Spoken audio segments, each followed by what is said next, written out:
e planear. De facto, os bloqueadores aparecem depois para concretizar o planeamento. Agora, isto compete e é aí que tem havido uma certa admissão. Só aqui esta senhora, esta rapariga, só falar que é possível. A Associação também dos Arquitetos Paisagistas, o ano passado, pediu a uma colega da Alfama, da Câmara de Lisboa, que está a trabalhar em Alfama, e percorremos Alfama, onde é possível ainda o circuito da água, e reabilitá-lo, e pô-lo à vista, e ouvi-lo, e vê-lo, e voltá-lo a utilizar. É muito cirúrgico, é muito pontual, mas é possível. Portanto, e a permeabilidade é por isso que está no PDM de Lisboa também, a identificação dos logradouros para assegurar esta permeabilidade. Portanto, mesmo no espaço compacto e tradicional e antigo, isto é possível. Claro que é muito mais caro, muito mais difícil, não tendo sido planeado, mas é possível. Quer comentar? Eu quero comentar só uma questão, que ou eu percebi mal, ou a Margarida percebeu mal. Eu não disse que era positiva a área metropolitana de Lisboa, nomeadamente... Eu disse? Não disse? Pronto. Então percebi mal. Pronto, não, estou de acordo, não tenho comentários a fazer. Só essa salvaguarda. Mais intervenções? Ok, muito bem. Onde é que estava? Ali. Estava ali, olha, desculpa lá. Eu não estava... Estou muito boa tarde. O meu nome é Rui Farinha e tenho estado aqui calminho ao ouvido, de facto. Tudo o que se tem falado em torno da cidade compacta. O microfone mais próximo. Tudo o que se tem falado em torno da cidade compacta e da cidade linear ou da cidade dispersa. E figurou-se-me aqui um conjunto de interrogações que tenho assistido ao longo da minha vida profissional, que é o fluxo de dinheiro que houve durante muito tempo em Portugal, que deu origem à proliferação de planos diretores, há muitos deles sem capacidade de suporte face ao território que estava a ser estudado. N planos de urbanização e N planos de pormenor que não tinham o mínimo de cabimento e que visavam fundamentalmente suportar aquilo que se falou aí, que eram os investidores. Chegámos a uma altura em que toda a gente fala da crise da dívida soberana e chegámos a uma conclusão: não temos dinheiro. E, no entanto, não construímos nada. Construímos tudo ao contrário, pelos vistos. Eu sinto isso. A pergunta que eu faço, de facto, à arquiteta, que muito amavelmente apresentou a sua ideia sobre este problema, é como é que isto vai ser reconstruído. Com o aumento de IMIs, com o aumento de águas, com o aumento de resíduos, com degradação do território, esperando que algo apareça daqui a uns tempos ou alguém apareça com algumas novas ideias para recuperar. E eu vou tentar fazer um paralelismo para uma situação muito restrita que há muito pouco tempo, há cerca de uma semana, tive uma conferência e assisti, que é o exagero que a legislação imperou durante muito tempo. E eu vou fazer aqui um paralelismo para os parques infantis, por exemplo, onde neste momento temos praticamente uma rede de parques infantis que foram pensadas por colegas meus, por colegas seus, que neste momento estão completamente degradados e as câmaras não sabem o que é que vão fazer, mas também não têm dinheiro para tal, porque não entra a taxa, e a taxa é o juro que tinha para investir em qualquer coisa. Ou seja, neste momento que se assiste à discussão das freguesias, também mais recentemente da agregação de municípios, gostava de saber qual era a sua visão para, não diria para o médio prazo, para o curto prazo, que é completamente impossível, obviamente, mas pelo menos para o médio e longo prazo, relativamente às áreas que são muito problemáticas em termos nacionais. Ok. Vamos deixar o quer juntar.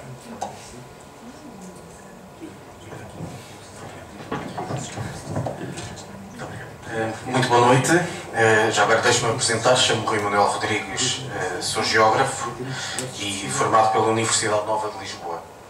A questão que eu iria fazer, eu não me especializei muito, acabei por não desenvolver muito os estudos sobre urbanismo, em parte foi pena, mas tenho uma certa simpatia pelo conceito de cidade compacta e algumas coisas que li ainda no tempo da licenciatura, era que ao conceito de cidade compacta, segundo alguns autores, também incluiria, não se negava propriamente a diferenciação funcional do espaço urbano, que faz parte da cidade moderna, que traz vantagens, mas procurava-se fazer uma justa posição em áreas centrais do espaço urbano de várias funcionalidades.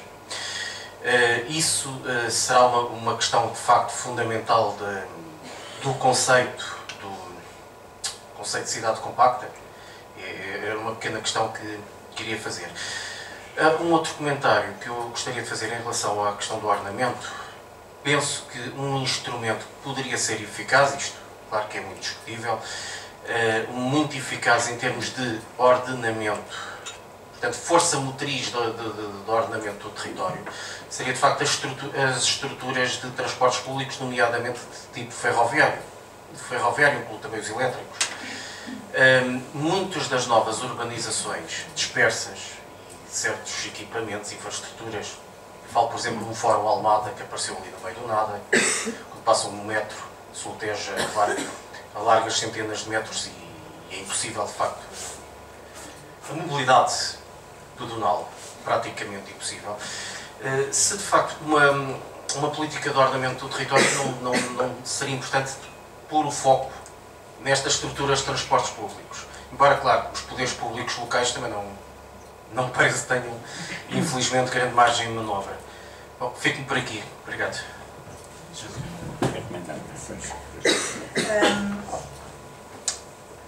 Primeiro, em relação... Vou começar por aquela primeira parte da questão, porque penso que a segunda parte se liga com a sua. Infelizmente sim. Portanto, em relação se a multiplicidade de funções, se ela é inerente ao conceito de cidade compacta, sim. Agora, eu penso que não é um explosivo, quer dizer, não é um explosivo. Não é? Nós temos que ter tudo muito compactado para ter, sim, quer dizer, temos que encontrar o equilíbrio, não é? Portanto, o que eu penso é que a discussão não se deve centrar em torno da compacticidade, mas sim do equilíbrio e do equilíbrio entre a multifuncionalidade e também os outros sistemas, não é? E, portanto, tem a ver com isso. Agora, em relação ao que fazer a longo prazo, bom, realmente a curto prazo não pode ser feito nada, mas eu penso que também não se pode ter a mesma atitude, ou seja, da mesma forma que quando tínhamos mais recursos desatámos a construir e cometemos esses erros todos que disse e com os quais eu concordo plenamente, agora também não devemos ficar completamente apanicados e dizer agora que não temos dinheiro, não temos recursos, o mundo vai acabar e também já não vale a pena pensar nem em estruturas ecológicas, nem em coisa nenhuma, porque pronto, agora temos é que nos safar, porque, passa a expressão, porque estamos sem dinheiro e tal. E, portanto, sobretudo nestas situações em que, por um lado, não há tanta pressão económica, mas também não há quem pague as infraestruturas, não há quem pague o bife do lombo.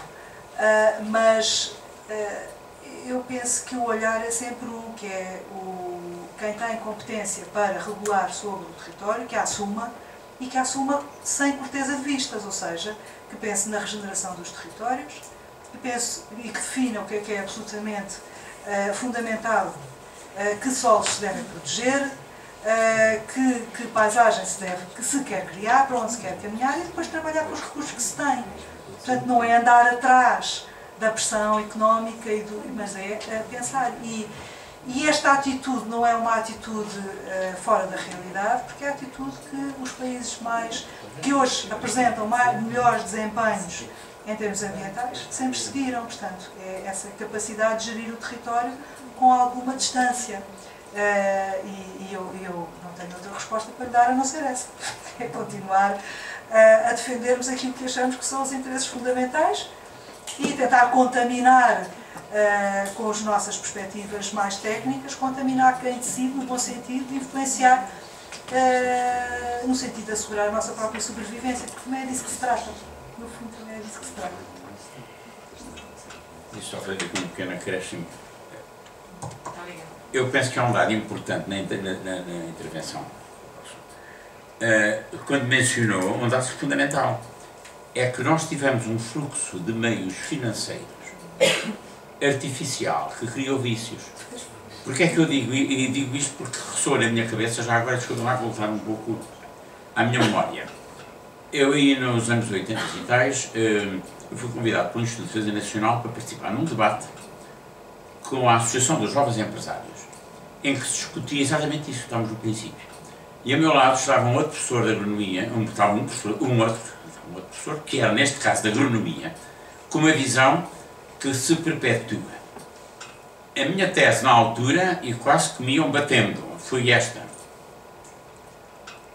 O afluxo fácil dos meios que nós temos é, do meu ponto de vista, equivalente à dose de morfina que se dá a um sujeito que teve um desastre violento e para tirar as dores.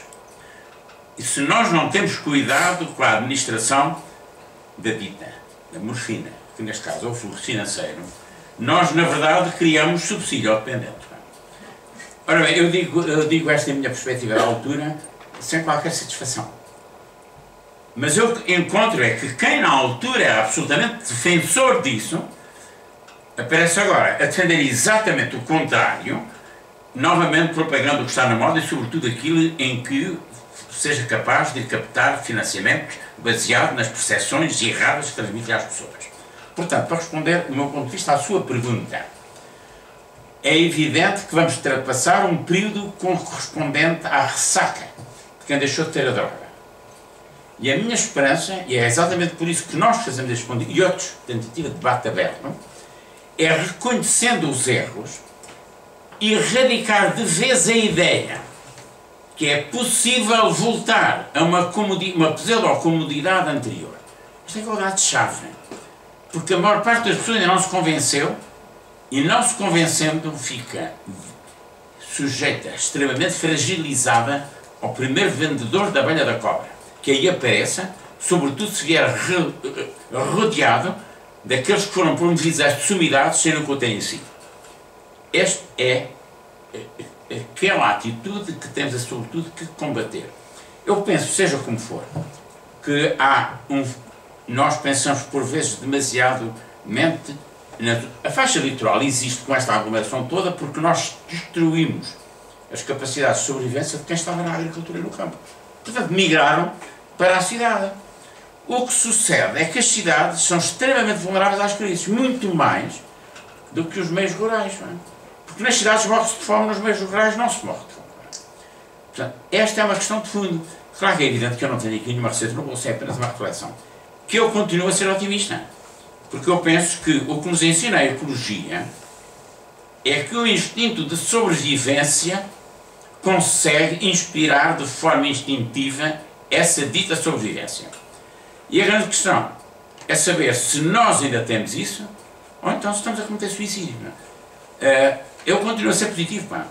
E penso que a nova geração que nasce em condições particularmente gravosas, na verdade vai se aproximar da minha, que também viveu condições particularmente gravosas.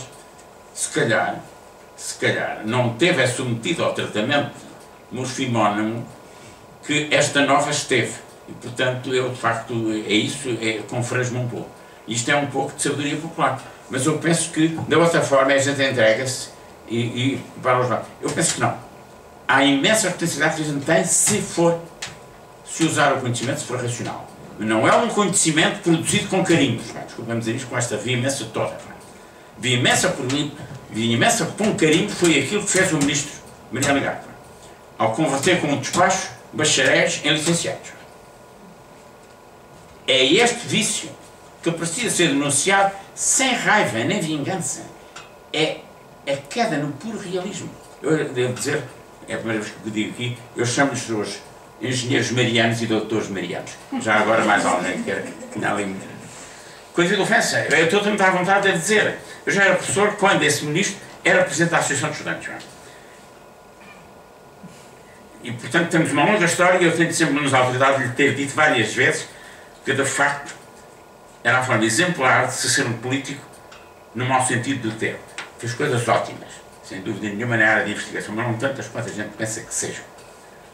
Nós financiamos a astrofísica, o que é muito bem, as partículas fundamentais, mas esquecemos o financiamento da investigação científica que poderia ser controversa com ideias preconcebidas que os governantes tiveram.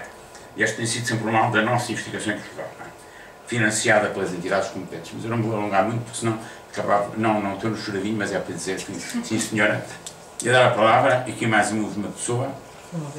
Não, é que não há, estou aqui um pouco a aguentar. Professora, Professora Manuela Magalhães, de qualquer maneira, deixa-me dizer, bem, chamada de declaração de interesse, é a minha mulher, portanto. Mas isto não deve. Fui a fundadora do Centro de Estudos de Arquitetura Paisagista, que eu acho que é aquilo que vai dar continuidade ao que foi muito intuitivo nos grandes arquitetos paisagistas que tivemos, Francisco Caldeira Cabral, etc. E por isso ele também se chama, penso eu, Centro de Estudos de Arquitetura Paisagista Francisco Caldeira Cabral.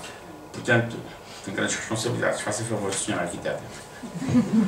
Eu não vou fazer perguntas à arquiteta Ana Cristina, até porque temos conversado muito sobre estas coisas, mas não queria deixar enfim, de contribuir para este debate, sobretudo naquilo que foram afirmações feitas por várias pessoas. Nós estamos nesta altura, o Governo está a pedir que se discuta o papel do Estado, não é? O papel do Estado. E esta questão do papel do Estado, se é mais Estado ou menos Estado, é aquilo que faz toda a diferença. A última intervenção da arquiteta Ana Cristina quase que me tirou as palavras da boca. Eu penso que os modelos com que nós funcionamos, é evidente que são influenciados pela disponibilidade maior ou menor de recursos financeiros, etc. Mas eles, sobretudo, eles não têm a ver com os regimes políticos, têm a ver com os paradigmas. E os paradigmas existem independentemente de se estar em ditadura ou de se estar em democracia. A democracia podia contribuir para a discussão destas grandes questões que se põem, tal como qual é o papel do Estado, através do debate, que a ditadura não permitia. Isto para quê? Para dizer, eu estou inteiramente de acordo consigo de que o conceito de cidade compacta é extremamente perigoso para nós. Ninguém sabe o que é bonito, o que é feio, o que é branco, tem que se dizer em que medida é, ou tem que se caracterizar quantitativamente. Isso por um lado. Depois vimos o que é que se passou entre nós. Tudo o que foi o crescimento planeado, em termos de, enfim, até ao fim do Estado Novo, funcionou até à entrada da tal lei dos loteamentos em 1965. Isso aí deu cabo do tal papel do Estado e que o Estado deve ter como regulador da qualidade do espaço urbano. Que há pouco tempo, há um ano ou dois, vimos a própria Associação dos Arquitetos a defender que os planos de pormenor pudessem ser feitos por privados, por exemplo. Ora, todo o sistema de planeamento se destina a que seja o Estado a promover aquilo que a arquiteta Ana Cristina chamou, e a meu ver muito bem, acho que é uma ótima designação, de estruturas vitais. Porque as estruturas vitais não são só a estrutura ecológica, evidentemente são todas as infraestruturas e mais os equipamentos, etc., de que as pessoas precisam. E, portanto, essas foram sempre, na arquitetura tradicional, ou naquilo que podemos chamar o modelo clássico de arquitetura, até ao modernismo, aquilo que era primeiro executado pelo Estado, quando se tratava de cidade planeada, não é? As infraestruturas, o perfil dos arruamentos, etc. E depois os privados vinham-se encaixar num volume construível ou edificável. Isso é o que se faz hoje nos países anglo-saxónicos e não só, na Holanda, por exemplo. Aquilo que é dado a um arquiteto para projetar é um volume edificável, numa malha, num desenho, num modelo, etc. Agora, se o Estado, ou quem estiver no Estado, porque o Estado não é nada, tem que ter uma cara, ou não é ninguém, forem pessoas a pensar em termos daquilo que o arquiteto Lama chamava o urbanismo operacional, feito de edifícios isolados, cada vez mais altos, não é? Para rentabilizar o uso do solo. Continuamos a estar tramados. Basta ver o que é ali o Planalto de Lisboa, da Praça de Espanha para lá, só com edifícios de enorme altura, em que o espaço dito público são autoestradas urbanas com separadores e tudo, em que o peão não tem hipótese de ver o edifício, mas não tem hipótese de lá chegar, não é? Portanto, enquanto houver modelo, a democracia podia nos servir para nós discutirmos esse, e cada plano de urbanização, cada plano de pormenor, ser de facto discutido. Aquilo que eu penso é que entre nós, a massa crítica que existe ligada ao modelo do urbanismo operacional é ainda dominante.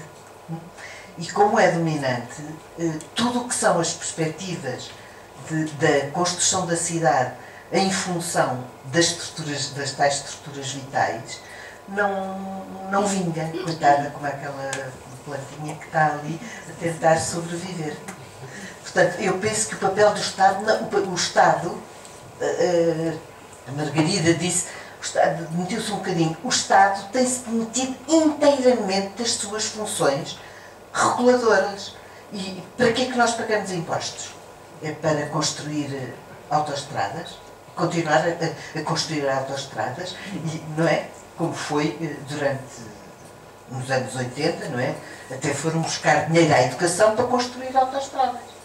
Portanto, esta discussão do papel do Estado, mais Estado ou menos Estado, de facto, na questão da cidade, como em todas as outras, devia-se absolutamente definir. Eu, por mim, o que posso dizer é que se eu mandasse, revogava a lei dos loteamentos. A possibilidade de haver loteamentos. Porque uma coisa é a licença de construção no meio do campo e a discussão se há edificação dispersa ou não edificação dispersa. A outra é fazer cidade, que é completamente diferente. E não cabe aos particulares fazer cidade. Só outro ponto que me esqueci. Toda a gente sabe, desde há décadas, não é? Que para que o Estado possa controlar a maneira de fazer cidade, precisa de ter reservas de solo. Isto passou-se. E, portanto, o que foi o que o Eduardo Pacheco fez, expropriou por um preço mínimo e deu à cidade enormes reservas de solo. Ora, não há nenhum autarca neste país, hoje em dia, que passe pela cabeça gastar dinheiro na aquisição de terrenos que lhe permitam, eventualmente, deve conhecer Portanto, estas são as questões fundamentais, e se não aparecem, não é porque não há gente que, enfim, que pudesse defender essas maneiras de se fazer, é porque há muito mais gente interessada em ganhar dinheiro através do imobiliário. Felizmente, a santa crise talvez ponha alguma lógica. Mas não há loteamentos neste Posso Não, é só para que sejam curtos, porque agora começámos a debate, mas sim. E era a última, desculpa, não, porque nós temos que estar só para dar aqui uma nota, concordo inteiramente com o que acabou de ser dito, concretamente relativamente à questão da urbanização privada, que eu penso que foi de facto o grande desastre disto tudo. E já agora, para dizer, quando falou do Eduardo Pacheco expropriou e agora quem expropria, etc. Neste momento é um grande negócio ser expropriado. As pessoas não têm noção disso. O Tribunal pode estar zona verde no plano diretor municipal e ir lá expropriar para fazer o parque urbano. O Tribunal pede ao perito para ver o que é que está no raio dos 500 metros. E, por exemplo, a Câmara do Porto expropriou para o Parque da Cidade do Porto. O perito foi lá, viu as torres que estavam em Matosinhos no raio de 500 metros e valorizou de acordo com se aquilo fosse para construir torres. O que nos leva para outro problema, que é o enriquecimento ilícito. Porque, obviamente, não é? A pessoa até tem mais valias imobiliárias sem ter posto um tostão e arriscado um tostão, porque uma coisa é eu investir no imobiliário e depois ficar à espera de vender ou não vender as casas. É o risco que eu corro. Posso ganhar muito dinheiro ou abrir falência. Isso é o risco do negócio. Agora, este é excelente, porque eu tenho a mais-valia imobiliária sem lá ter posto um tostão. Isto é para que as pessoas tenham noção do que é esta realidade. Já agora, para fecharmos o debate, eu acho que não vale a pena estarmos aqui a carpir. Quer dizer, o que vale a pena agora é dizer, então e agora? E o futuro? Quais são os desafios para o futuro da cidade? E eu penso que o grande desafio, e foi isso que quisemos, por exemplo, assinalar na revisão do Plano Diretor Municipal de Lisboa, o grande desafio será, eu chamava-lhe, redesenhar a paisagem. E, portanto, esse agora é que é o grande desafio. Agora, como fazê-lo, todos vamos ter que encontrar o caminho. Antes de fechar, deixe-me só dizer uma coisa em relação a 2 comentários que fez. Um deles foi o chamado Planalto de Lisboa, e eu queria relembrar e situar no espaço essa área. Ela existe, faz parte justamente da área que cresceu dessas tais adições de parcelamento de propriedades, portanto, loteamentos avulsos, não é? Que durante uns 20 ou 30 anos em Lisboa não houve desenho urbano estruturado. Desde o último troço planeado foi os Olivais, nos anos 50, até a década de 2000, podemos dizer, praticamente. A Alta de Lisboa andou ali um bocadinho embrulhada, mas portanto, há um hiato de ausência de desenho na nossa cidade. E todos esses territórios do Planalto, da Malhoa, tudo isso nascem dos tais loteamentos avulsos. Por outro lado, portanto, falta de desenho, no fundo, falta de desenho. Nós temos que reaprender a desenhar com os valores, com outros valores, não é? Por outro lado, em relação ao comentário a abolir a lei dos loteamentos, é que a legislação sobre os loteamentos, ela surgiu no sentido de introduzir instrumentos de política fundiária que assegurassem que quem faz uma urbanização, pelo menos, contribua de algum modo para a construção das infraestruturas, de abrir as vias e lançar metros quadrados de infraestrutura de esgoto, de abastecimento de água, iluminação pública, etc., etc., porque nem isso os privados, portanto, durante a década de 50, portanto, até à primeira legislação, e mesmo com a primeira legislação, faziam, porque a primeira legislação é muito insípida e não define regimes de cedência, nem nada. E, portanto, o que é importante realmente não é ter uma legislação sobre loteamentos, que neste momento também já não faz muito sentido. O que faz sentido é ter instrumentos de planeamento que definam regras, que assegurem as tais estruturas vitais e depois instrumentos de gestão do solo. E que realmente façam que repartir as mais-valias e os encargos também. Portanto, isso realmente o que faz sentido, é que as regras estejam claras. Muito obrigado. Estamos agora, temos mesmo que acabar. Portanto, muito obrigado a vocês todos. Eu penso que foi um debate interessante, com vários pontos. Alguns estão prometidos para o futuro. Agradeço aos intervenientes, mas em particular à Cristina Lourenço, a quem desejo grandes sucessos. Vamos ver se nós conseguimos levar a chamada à carta assim. Muito obrigado.